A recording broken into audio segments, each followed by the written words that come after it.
तो आज से कुछ समय पहले, मतलब 1 साल पहले, मैं और मेरे ऑनलाइन दोस्त रोज की तरह किसी फालतू चीज पे आर्ग्यूमेंट कर रहे होते हैं कि क्यों हाथी कूद नहीं सकते, और कैसे अगर तुम कंबल से पैर बाहर निकाल के सोते हो तो कोई मॉन्स्टर या चुड़ैल आके तुम्हें कच्चा चबा जाएगी, पर अगर तुम पैर अंदर करके सोते हो तो तुम्हारा कोई कुछ नहीं करेगा।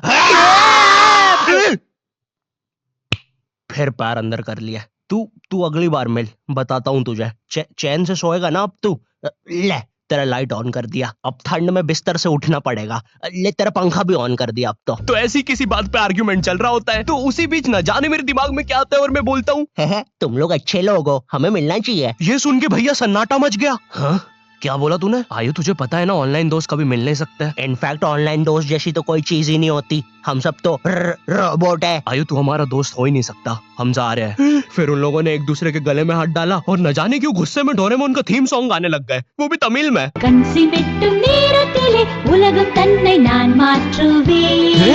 क्या? अब नहीं, ऐसा कुछ नहीं हुआ था। सॉरी गाइस, कुछ महीनों से जिंदगी थोड़ी सही नहीं चल रही है, इसलिए ऐसे जोक्स आ जाते हैं कभी कभार। खैर सरप्राइजिंगली मेरे ऑनलाइन दोस्तों ने मेरी मिलने वाली बात को सीरियसली लिया, और इसी तरह हमारी Mumbai to Goa trip plan होती है, जो कि दिसंबर में थी। तो अब फास्ट फॉरवर्ड करते हैं सीधा दिसंबर तक ट्रिप का टाइम। तो अब कुछ रीजन की वजह से मुझे मुंबई प्लेन की जगह ट्रेन से जाना पड़ता है। नहीं, मैं एयरपोर्ट पर फटाका लगाता हुआ नहीं पकड़ाया था, थे कुछ रीजंस, ठीक है, सच में थे। तो मैं रात में ट्रेन में बैठता हूँ और सुबह में मुंबई पहुंच जाता हूँ। अब जो मुंबई पहली बार आता है ना, वो ना अलग अलग चीजों को देख के चौंकता है, जैसे वड्डी वड्डी बिल्डिंग्स, वड्डे वड्डे सुपरस्टार्स। और इधर मैं जैसे ही मुंबई के स्टेशन पे उतरा, ओ बहन की एलिवेटर स्टेशन पे, वो भी भाई साहब इसको एस्केलेटर बोलते हैं। एलिवेटर मतलब आंखों पे भरोसा ही नहीं हो रहा है। मैंने मम्मी को फोटो खींच के भेजी, मम्मी एलिवेटर, वो भी स्टेशन पे। भाई साहब एस्केलेटर होता है। देखो ये हमारे स्टेशन पे नहीं होते हैं, हमें पूरा ब्रिज पैरों से चढ़ना पड़ता है, और मेरे गांव के ब्रिज पता है बादलों में होते हैं। वो ब्रिज को इतनी ऊपर होने की जरूरत भी नहीं है, उसको किसी इंजीनियर ने भी नहीं बनाया है, ये गाँव के लोगों ने मस्ती मस्ती में उसको इतनी ऊपर तक बना के आ गए हैं। अब वो स्टेशन का ब्रिज ना आउटर स्पेस तक पहुंच चुका है। साला कुली लेके भी जाओगे ना तो थोड़ा ऊपर जाके तुम्हारी कुली को भी कुली करना पड़ जाएगा।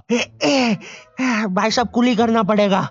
अरे किया तो है तुम्हें। अरे आपको ने मुझे कुली करना पड़ेगा, रुको। कुली।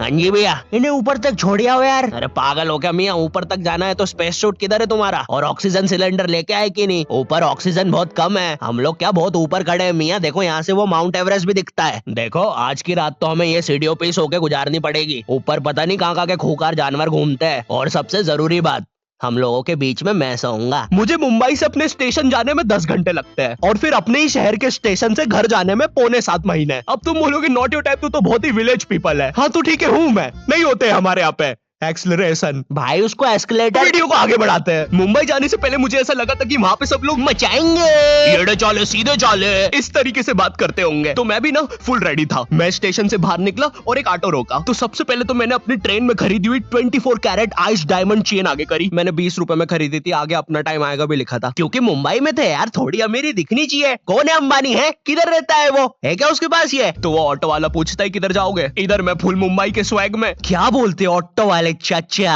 अंधेरी चलोगे क्या? चलो ना, मचाते ना अंधेरी में चल के। अंधेरी में तुम उजाला लेके आओ। ऑटो में क्यों बैठे हो? लैम्बोर्गिनी लाओ। ये अंधेरी में तुम आओ। क्यों चाचा? अरे भाग मादर है, कड़कती धूप में मुजरा दिखा रहे मेरे को। अभी भी ज्यादा दूर नहीं गए, ऑटो से चीप सकता हूँ। हम लोग हमारी मुंबई के अपार्टमेंट आ जाते हैं, वहाँ पर थोड़ा सा रेस्ट करते हैं, क्योंकि स्टेशन से अपार्टमेंट तक तो हम भगते भगते आए थे। वो ऑटो वाला पीछे पड़ा था ना। क्यों पीछे पड़े हो हमारे? जाओ ना। नहीं मजाक कर रहा हूँ। 700 रुपए की टैक्सी करनी पड़ी थी अपार्टमेंट तक। 700 रुपए की। 700 रुपए पता भी है कितने होते हैं? 700 रुपए में पता है तुम मुंबई में क्या क्या कर सकते हो? तुम कर सकते हो 700 रुपए में तुम 700 रुपए में वापस उसी टैक्सी में बैठ के स्टेशन जा सकते हो। भाई साहब मैंने 750 कर लिया है रेट। कितनी महंगी है मुंबई। तो अब मैं और मेरा दोस्त डेस्क, हम लोग हमारे बाकी 2 दोस्त से पहले आ गए थे, तो अब हमारे पास कुछ करने के लिए नहीं था। तभी मुझे मेरी एक फीमेल फ्रेंड ने मॉल में मिलने बुला लिया। तो हम लोग जाते हैं मिलने, वापस 700 लगा के।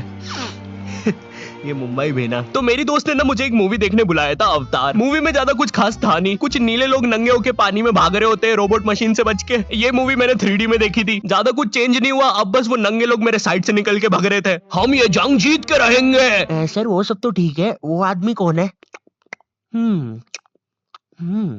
अरे वो हमारी मूवी देख रहा है 3D में। उसे तो मजा ही आ जाएगा जब हम सब नंगे होके उसके सामने से भागेंगे। मेरी बात सुनो सब लोग, हम लोग उसके बहुत पास से भागेंगे लेकिन उसे टच नहीं करेंगे। जिमी मैंने तो अपने हाथ भी गीले कर लिए सुसु से। जैसे ही मैं नंगा होके उसके पास से भागूंगा अपने हाथ उस पे लपलपा दूंगा। चीटों से उसे लगेगा मूवी और रियल है। मेरी जिस फ्रेंड ने मुझे मॉल में बुलाया था उस दिन उसका बर्थडे था और मैं इधर बेशरम बेहया खाली हाथ गया था, बिल्कुल उस लेंडू बच्चे की तरह जो बर्थडे पार्टी में खाली हाथ आ जाता है। फ्री का नमकीन और केक दे दो बस उसे। तो ये बच्चा इधर में था। चीजें अभी इधर खत्म नहीं हुई हैं। उस बंदी ने फिर मुझे गिफ्ट दे दिया। चीजें अब सीरियस हो गई है। दुनिया का सबसे बड़ा क्राइम इधर, ठीक है इधर है, और फिर आता है किसी के बर्थडे पे उनसे ही गिफ्ट ले लेना इधर। पहले तो मुझे समझ में नहीं आया कि ये बंदी मुझे टॉन्ट मार रही है कि सच में गिफ्ट दे रही है। मुझे उस समय इतनी ज्यादा शर्म की अनुभूति और आभास हो रहा था, मेरा मन कर रहा था उठ के भाग जाऊं वहां से।